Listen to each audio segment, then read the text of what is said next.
Civil സ്റ്റേഷൻ്റെ സമീപത്ത് നിന്ന് ഞങ്ങൾ പകർത്തിയതാണ്. കൃത്യമായിട്ട് കണ്ടിട്ടുണ്ടാവും, വലിയ ബ്ലോക്കാണ്. ഇപ്പോൾ തന്നെ നമുക്ക് കാണാം വലിയ ബ്ലോക്കുണ്ട്. ആ ബ്ലോക്കിനിടയിലാണ് ആ ബസ്. റോഡിൽ ഒരാൾക്ക് പോലും കടന്നു പോകാൻ പറ്റാത്ത രീതിയിലാണ് വരുന്നത്. ആ സമയത്ത് തന്നെയാണ് അതുവഴി ഒരു ആംബുലൻസ് കടന്നു വരുന്നത്. അപ്പോഴും ആംബുലൻസ് പോകാൻ എത്രമാത്രം ബുദ്ധിമുട്ടി എന്നുള്ളത് നമ്മൾ കണ്ടതാണ്. ഇത് ഒരു ബൈക്കുകാരനുമായിട്ട് ഇവിടെ തർക്കം ഉണ്ടാവുകയും ചെയ്തിട്ടുണ്ടായിരുന്നു. സ്റ്റേഷൻ്റെ ഫ്രണ്ടിൽ നിന്ന് വന്നതാണ് ഓവർടേക്ക്, ഇത്രയും വാഹനങ്ങൾ ഓവർടേക്ക് ചെയ്ത് വന്നതാണ്. ഇവരതൊന്നും നോക്കൂല, ചെറിയ വണ്ടിക്കാർ വലിയ വണ്ടിക്കാരൊന്നും നോക്കൂല. ഞങ്ങളൊക്കെ ഇങ്ങനെ താഴെ ഇറങ്ങി പോകേണ്ട സ്ഥിതിയിൽ മലാപ്പറമ്പ് സീനല്ല വെച്ചാൽ അതിനേക്കാട്ടിയും വലിയ സ്ഥിതിയാണ് മലാപ്പറമ്പ് സീനൽ എന്ന് പറയുന്നത്. നമ്മളൊക്കെ ലൈനാക്കി ഇങ്ങനെ നിർത്തിയിട്ട് കഴിഞ്ഞാൽ ലെഫ്റ്റ് സൈഡിൽ കൂടെ എല്ലാ ബസ്സുകളും കയറിപ്പോകും. നമ്മളിങ്ങനെ അവിടെ തന്നെ നോക്കുകുത്തികളായിട്ട് ഇങ്ങനെ നോക്കി നിൽക്കുകയാണ്. ഇതിങ്ങനെയാണോ ബസ്സുകളൊക്കെ പോകുന്നത്? എങ്ങനെയാണോ? റോങ് സൈഡ്, എല്ലാം റോങ് സൈഡായിട്ട് തന്നെ പോവാം. എല്ലാം റോങ് സൈഡായിട്ട് പോകും. അവിടെ ഒരു ഹോസ്പിറ്റലുണ്ട്, അതൊന്നും ഇതല്ല.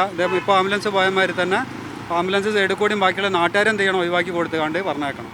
അതാണ് സ്ഥിതി. രാവിലെയും വൈകുന്നേരം തന്നെയാണ് സ്ഥിതി. നമ്മളിപ്പോൾ ഒരു ഇങ്ങനെ ബ്ലോക്കിൽ നിൽക്കുകയാണെങ്കിൽ ഒരു പക്ഷേ ഒരു 5 മിനിറ്റൊക്കെ നിന്നാൽ മതിയാവും. പക്ഷേ എതിരായിട്ട് അല്ലെങ്കിൽ റോങ് സൈഡിൽ ഒരു വാഹനം കയറി വന്നാൽ പിന്നെ ആ ബ്ലോക്ക് നോക്കണ്ട. അത് എത്ര സമയം വരെ നീളുമെന്നറിയില്ല. ഒരു പക്ഷേ ആ വാഹനത്തിനും കടന്നു പോകാൻ പറ്റില്ല, അതിന് പിന്നാലെയും അതിനെതിർ ഓപ്പോസിറ്റായിട്ട് വരുന്ന വാഹനങ്ങൾക്കും കടന്നു പോകാൻ പറ്റില്ല. അതാണ് ഒരവസ്ഥ. ഇതാരെങ്കിലും നടപടി എടുക്കുമെന്നും പ്രതീക്ഷിച്ചിട്ടല്ല, പക്ഷേ ഇത്തരം കാര്യങ്ങൾ ഒഴിവാക്കുകയാണെങ്കിൽ എത്രത്തോളം നല്ലതായിരിക്കുമെന്നുള്ളത് ഈ ദൃശ്യങ്ങളിലൂടെയെങ്കിലും ചിന്തിക്കുമെന്ന് കരുതുന്നു. സഞ്ജു പൊറ്റമ്മനൊപ്പം ഷിത ജഗത്, മീഡിയ 1 കോഴിക്കോട്.